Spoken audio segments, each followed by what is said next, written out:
Halo semuanya, salam Budi Mulia. Perkenalkan, nama saya Felix Nugroho Putra dari 11 IPS 4. Nah, kali ini saya akan menjelaskan alasan Belanda menyerah diri begitu saja ke Jepang. Nah, pada 8 Maret 1942, Belanda menyerah diri begitu saja ke Jepang tanpa alasan karena Jepang berhasil menguasai seluruh Batavia dan Pulau Jawa. Nah, sebenarnya apa sih alasan yang tepat kenapa Belanda menyerah begitu saja ke Jepang? Simak baik-baik ya.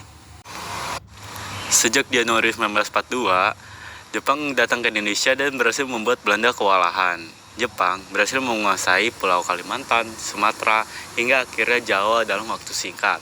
Nah, pada 6 Maret 1942, pemerintahan Angkatan Darat Belanda, yaitu Letnan Ter Poortin, pemerintahan pertahanan di Bandung, yaitu Mayor Jenderal Pesman, untuk tidak bertempur di Bandung.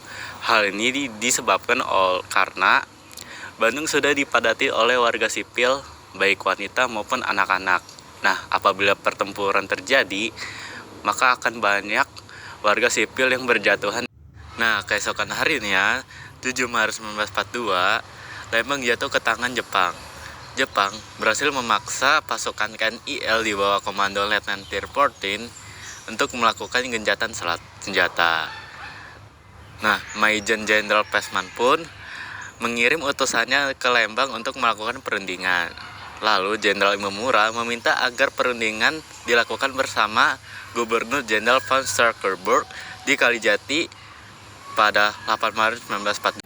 Nah, setelah permintaan tersebut diterima, Letnan Ter Poortin meminta Gubernur Jenderal Tijada menolaknya.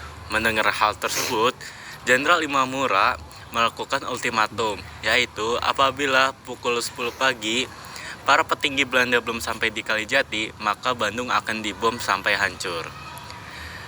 Hal tersebut untuk melakukan gertakan, sebuah ancaman. Nah, melihat kondisi tersebut, Belanda mengalami kekhawatiran yang sangat kritis. Dengan demikian, Ter Poortin akhirnya melakukan pertemuan kembali di rumah seorang dinas staf sekolah penerbangan Hindia Belanda pada 8 Maret 1942 di Kalijati. Nah, dalam perundingan tersebut, Ter Poortin dan Tijada resmi menandatangani dokumen kapitulasi atau penyerahan tanpa syarat Hindia Belanda kepada Jepang. Nah, dengan demikian, Belanda menyerah begitu saja tanpa syarat ke Jepang. Nah, menarik kan penjelasan saya alasan mengapa Belanda menyerah begitu saja ke Jepang? Segitu saja dari saya. Terima kasih.